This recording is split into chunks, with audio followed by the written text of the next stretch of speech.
Hello बच्चों, let's read the question. इस question में हमें बोला गया है फर्स्ट फेज ट्रांसलेशन का क्या होता है। इसके लिए हमें ऑप्शंस दिए गए हैं। A recognisation of DNA molecule, B amino acylation of tRNA, D C है रिकॉग्नाइजेशन ऑफ एंटीकोडन और डी है binding of mRNA to ribosome. तो इस क्वेश्चन के लिए हमारा की कॉन्सेप्ट हो जाएगा ट्रांसलेशन। नाउ अगर हम लोग डिफाइन करते हैं ट्रांसलेशन के प्रोसेस को तो हम लोग बोल सकते हैं it is the process of polymerisation of amino acids to form a polypeptide. Now, हम लोग को इससे ये पता चला है कि mRNA जो है उससे प्रोटीन में जो कन्वर्जन होता है उसको हम लोग बोलते हैं प्रोसेस ऑफ ट्रांसलेशन, जिसको हम लोग दूसरे वे में इस तरह से डिफाइन करते हैं।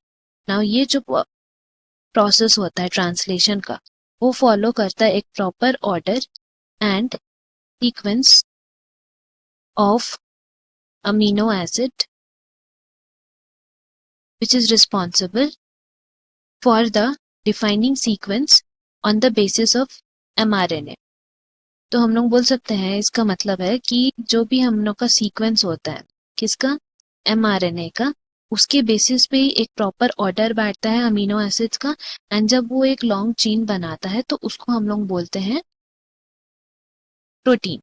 नाउ बेसिकली क्या होता है कि अमीनो एसिड्स जो हैं these are joined by peptide bonds।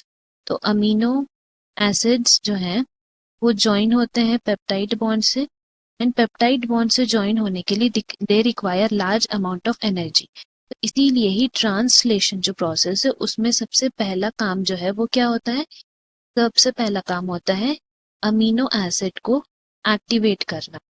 तो ये अमीनो एसिड कैसे एक्टिवेट होता है, it activates in the presence of ATP. ATP के प्रेजेंस में ये एक्टिवेट होगा एंड फिर उसके बाद it will link to its cognate tRNA, जिसको एक नाम दिया गया है इस प्रोसेस को, उसको हम लोग बोलते हैं चार्जिंग ऑफ टीआरएनए या फिर अमीनो एसाइलेशन ऑफ टीआरएनए। जैसे कि हम लोग जानते हैं कि टीआरएनए क्या काम करता है, वो उसका काम है to bring amino acid and read the genetic code. तो इसीलिए जितने भी अमीनो एसिड्स प्रेजेंट है वो अपने रेस्पेक्टिव टीआरएनए के साथ अकॉर्डिंग टू इट्स स्ट्रक्चर या फिर बोलेंगे कोड के हिसाब से उसके साथ जुड़ जाता है एंड देन फिर वो आते हैं एमआरएनए के पास एंड वहां पे जो रेस्पेक्टिव कोड्स है उनका जो ऑपोजिट कॉम्प्लीमेंट्री कोड्स होगा उसके साथ एड अप होते जाते हैं and it forms a link, और यही लिंक को हम लोग फिर पॉलीपेप्टाइड चेन बोलते हैं। तो इसीलिए हम लोग बोल सकते हैं फर्स्ट फेज ऑफ ट्रांसलेशन क्या हो जाएगा, amino acylation of tRNA. That is option B हमारा यहाँ करेक्ट हो जाएगा। Hope you have understood. Best of luck. Thank you.